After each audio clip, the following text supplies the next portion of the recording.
Recently, educators have been shining the spotlight on Banned Book Week and how it fits into the education system. I ventured to get more insight on this topic. Banned Book Week is a week in September that brings attention to books that have been censored and encourages the freedom to read. The topic of Banned Book Week has received both praise and criticism over the years. Banned Book Week started around the 1980s when there was an increasing amount of challenged books. It calls attention to the freedom to read what you'd like. It also draws attention to books that have been challenged in the past, and it gives people an opportunity to look at those books and make decisions for themselves.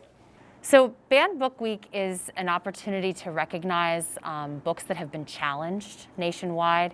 My understanding has always been that, aside from school districts that may choose to ban certain books from their shelves or their curriculum, a book is on the banned book list if it's challenged, if it receives so many challenges. So my understanding of Banned Book Week, it's an annual celebration where we celebrate and recognize the freedom that we have to read books. I think it gives students, the opportunities of freedoms to explore the books that they might not have otherwise had access to, and to really kind of individually reflect on the merit of the book and the author's message in it.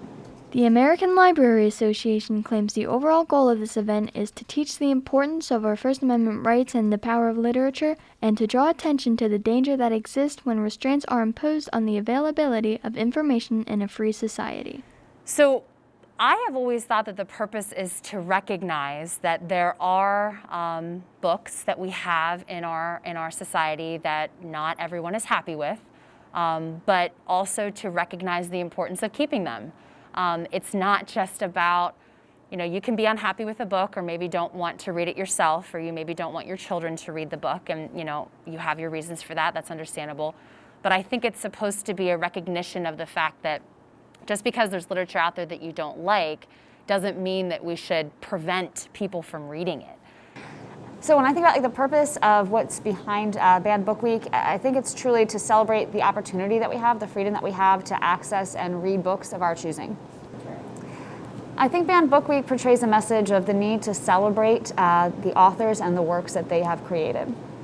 Despite all the attempts people have made to censor these books, educators and students stand strong to support learning and the freedom to read. For Hempfield Happenings, I'm Lizzie Pegg.